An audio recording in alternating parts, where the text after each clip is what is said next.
Alto. Sports at 14 and 44 minutes past each hour. I'm Morgan Wood on the Black Information Network. Fair fight promotes fair elections around the country by encouraging voter participation, providing election education, and voter suppression outreach. To learn more, log on to fairfight.com. That's fairfight.com.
In more entertainment news, the trailer for the 8th season of The Real Housewives of Potomac has been released. People featured an exclusive first look at the new season, and from the looks of it, viewers can expect a lot of drama, some arguments, and surprises among the cast members. The trailer also introduces a new housewife, Becca Inu, who is a successful lawyer and champagne owner. She's also Nigerian, like housewife Wendy Osefo, and the ladies clash over accusations of voodoo and claims to be the new grande dame of Potomac. The show will premiere November 5th on Bravo, and the IRS is imposing new rules for ticket resellers. An updated form says anyone who made more than $600 by reselling tickets on StubHub or Ticketmaster will have to report that money as taxable income. It's a big change from the previous threshold, which was anyone who made over $20,000 in revenue. During Taylor Swift's recent Eras tour, stories about resellers made headlines as tickets that were normally $200 were being resold for thousands. And it's Libra season. Happy birthday to Jodeci's Devontae Swing and rapper and singer T-Pain. With the latest in entertainment at 17 and 47 minutes past each hour, I'm Bree Wood on your home for 24/7 News, the Black Information Network, and VINnews.com. I'm Gerald Denard on the Black Information Network. Toward the end of the Civil War in 1865, Union leaders gathered a group of black ministers in Savannah, Georgia. The goal was to help thousands of newly freed slaves. From that meeting came General William P. Sherman's special field order 14.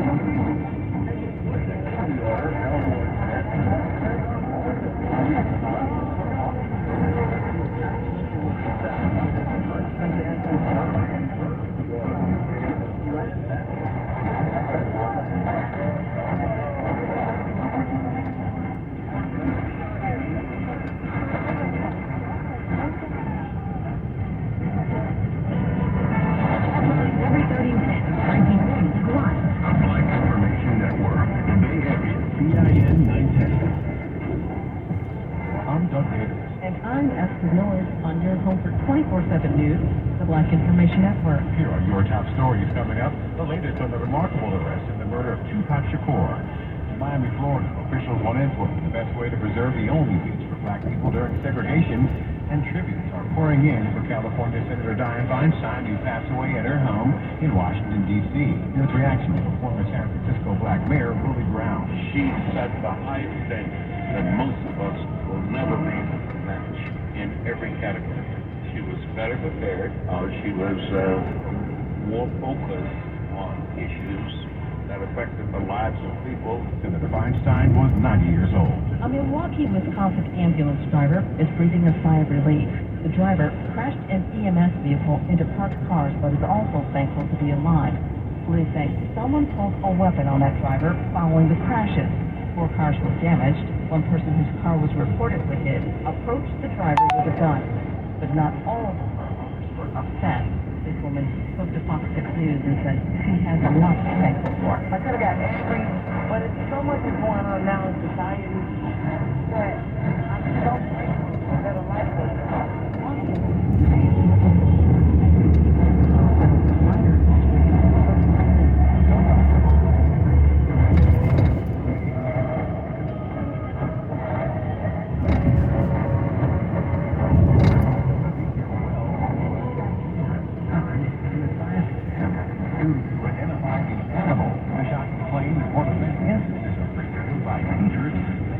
Across the country. African-American teacher and consultant Melissa Smith says the time is well overdue to put an end to racism in the classroom. We have to get uncomfortable with educators because our children have racial trauma. Our teachers have racial trauma. There are systems of oppression, and we cannot ignore it. The judge is allowing the former student to proceed with a civil rights suit against the school district. In the Atlanta, Georgia area, medical provider Emory Healthcare is altering its paid holiday schedule to include Juneteenth. But Emory will no longer recognize Christmas Eve as a paid holiday after this year. The DeKalb County NAACP president told Atlanta News First she doesn't understand why both days can't be paid holidays. Emory's CEO says the switch was made to minimize the impact on patient care. And finally, the founder of Black Girls Code, Kimberly Bryant, tells BlackEnterprise.com about some key points when starting a business. She says build a team of supporters, a solid attorney, learn the ABCs of business no matter what. For more on these stories and international, national, state, and local news affecting the Black community, listen to the Black Information Network on the iHeartRadio app or BIN News.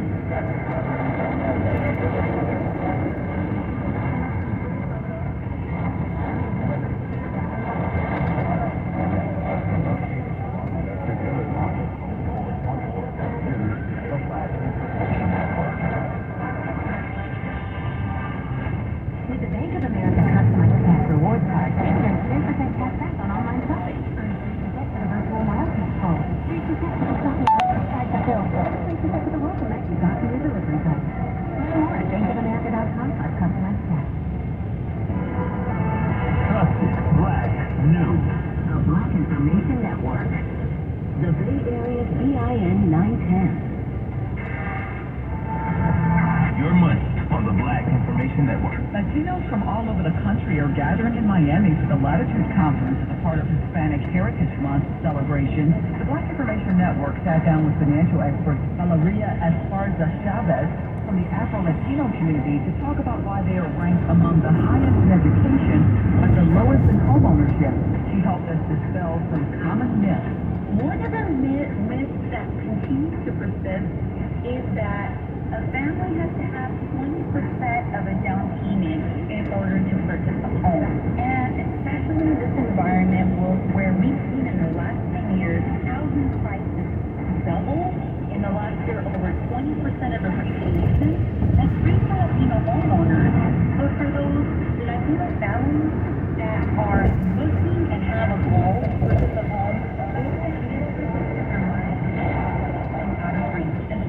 it's really important for the families to understand that you do not have to have a 20% down payment in order to achieve your dream of home ownership. Money news at 24 and 54 past each hour. I'm Natasha Williams on your home for 24/7 news, the Black Information Network, and BINnews.com.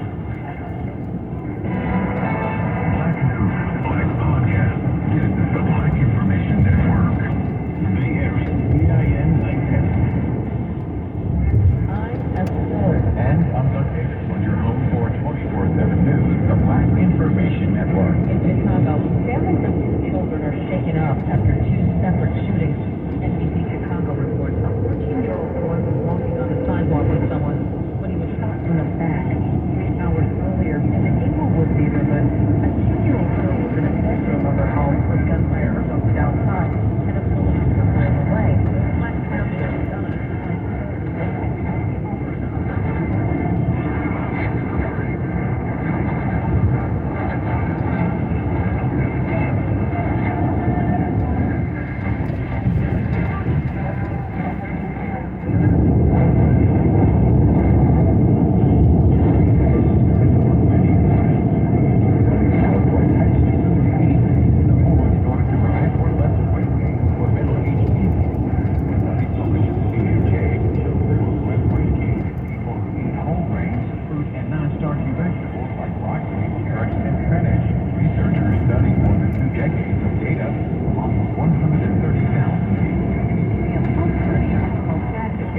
on an island entirely by themselves and entirely of their own making. Their chaos and their chaos alone, and now they're going to push us and push us. Director of the Office of Ed and Invited Jelani Young recounted the show that was recently testified to the former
Watch out.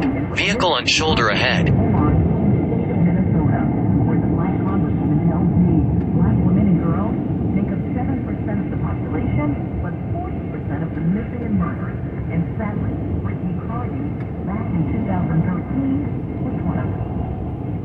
Congresswoman Omar, welcome to the Black Information Network. Glad to be with you. Tell us more about Brittany and the bill response. Well, as you said, Brittany was a beautiful young woman who was loved by her father and mother and her siblings. She was a good student, and when her family was unable to reach her on the day she went missing, they reached out to law enforcement, who sort of dismissed. And nearly 2 weeks later, she was found in an abandoned car, her own car, in the back seat, dead. And we see this happen way too often when black girls or black women go missing or are murdered. There's not a wall-to-wall coverage, and we want to make sure we close that disparity. So we are introducing legislation in her name to make sure missing and Watch out. murdered Black Vehicle women on shoulder ahead. get the attention that they need. This legislation will create an office with the Department of Justice. It would create grants, go out to local law enforcement to help gather that data, create a center for that data to research, and hopefully train in regards to addressing the bias that is creating this crisis in our communities. Representative Omar is hoping for bipartisan participation in getting this passed. There is already an office for the indigenous missing and murdered women, and Brittany Carney's killer is in prison serving a 40-year sentence. For more on these stories and international, national, state, and local news impacting the Black community, listen to the Black Information Network on the iHeartRadio app or log on to BINnews.com. On social media, stay connected with the BIN on Facebook, Instagram, and TikTok at Black Information Network, on X, formerly Twitter, at BlackInfoNet. I'm Vanessa Tyler with Mike Stevens on your home for 24/7 News, the Black Information Network.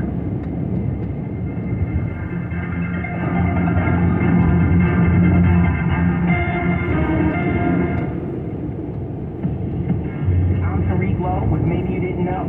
The Lincoln Memorial, August 28, 1963. 250,000 Americans were gathered for the final speech of the March on Washington. Martin Luther King Jr. was about to deliver his famous I Have a Dream speech. Maybe you didn't know that Dr. King tossed away his notes and improvised his famous words. Dr. King's original speech was more political when he wrote it the night before in his hotel, and there was nothing in it at all about drinking. When it came time to speak, the speech transformed into a sermon. Near the podium, it's been said that singer Mahalia Jackson kept saying, "Tell them about the dream, Martin." No one is sure whether he heard her say it or not, but it could have been the inspiration needed to deliver those legendary words. Delivered from the heart, not a piece of paper. Dr. King's I Had a Dream address is now recognized as one of the greatest speeches in American history. All unrehearsed, all in the moment, and what a vitally important moment it was. I'm Tariq Lowe on the BIS. Your story is our story. The Black Information Network. The Bay Area's BIN 910. I'm Natasha Williams on your home for 24/7 News, San Francisco's BIN 910. More affordable housing is coming to the Bay Area. Mayor London Breed, Senator Scott Wiener, and representatives from the California Department of Housing and Community Development and California Business, Consumer Services, and Housing Agency joined local community leaders to celebrate the grand opening of Capuzzo at the Upper Yard, a new 100% affordable housing development in the Outer Mission. The housing, located on San Jose Avenue on the city-owned lot adjacent to the Balboa Park area rapid transit station, Capuzzo at the Upper Yard is an affordable mixed-use, transit-oriented development with 131 apartments for low to moderate income families. Breed said Capuzzo at the Upper Yard is a prime example of transit-oriented development done right. By repurposing this underutilized parking lot into more than 131 new homes, we're doubling down on our commitment to increase public transit ridership and to provide improved services for our residents. And a move that could have gotten fired African-American police chief Ron Armstrong his job back in Oakland will have to wait at least another week. This after 3 commissioners, 2 of them African-American, boycotted that meeting. Dr. Tafira Miley, chair of the Oakland Police Commission. Folks who, for whatever reason, decided to abstain from participating could possibly prevent us from voting to recommend any chief. NBC Bay Area reports this comes as the city of Oakland deals with increased carjackings, armed robberies, and burglaries compared to last year. The lack of commissioners meant no vote Thursday on the recommendation to reinstate former chief Ron Armstrong, who was recently exonerated by a state arbitrator of any wrongdoing following his termination by Mayor Xing Tao back in February. The commissioners opened the floor to the public discussing the possibility of reinstating Armstrong, while a small minority support the mayor's decision to fire him. The police commission will attempt another vote on a recommendation to reinstate Armstrong during its next meeting on October 12th. According to the commission's timeline, it expects to provide a final list of candidates to Mayor Xing Tao by the following week. Just a great loss for the Senate and for the country, but somebody who left such a remarkable legacy. That's Transportation Secretary Secretary Pete Buttigieg, commenting about the death of California Senator Dianne Feinstein. Longtime Democratic Senator Dianne Feinstein has passed away at the age of 90. Her political career reached the national spotlight in 1978 when she became San Francisco's first ever woman mayor. In 1992, she became the first female U.S. senator in the state of California. Lately, she's been battling health issues, but no word yet on her official cause of death. And that's a look at what's going on around the Bay Area. For more on these stories and international, national, state, and local news affecting the Black community, listen to the Black Information Network on the iHeartRadio app or log on to VINnews.com. On social media, you can follow us on X, formerly Twitter, at BlackInfoNet. I'm Natasha Williams on your home for 24/7 News, San Francisco's VIN 910. The NABJ is committed to training and supporting Black journalists, media professionals, journalism students, and educators. Learn more at nabj.org. That is nabj.org.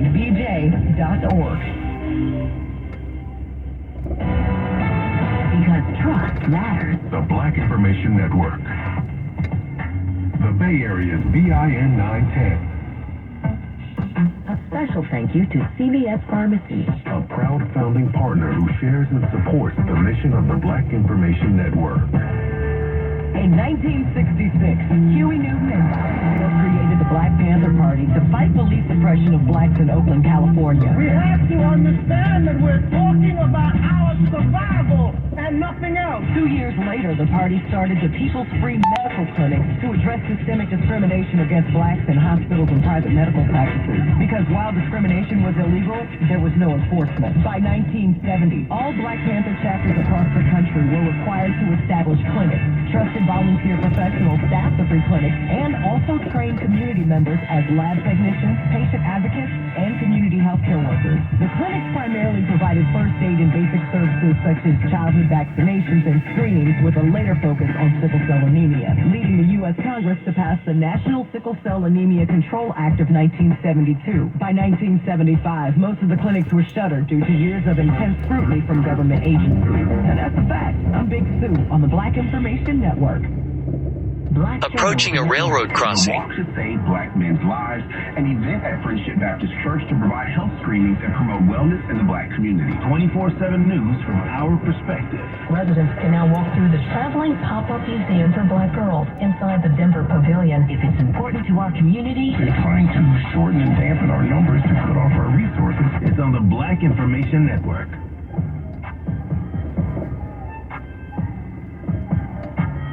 the Bay Area's VIN 910, and on the iHeartRadio app. The Equal Justice Initiative is committed to ending mass incarceration and excessive punishment by providing legal representation to people who have been illegally convicted, unfairly sentenced, or abused.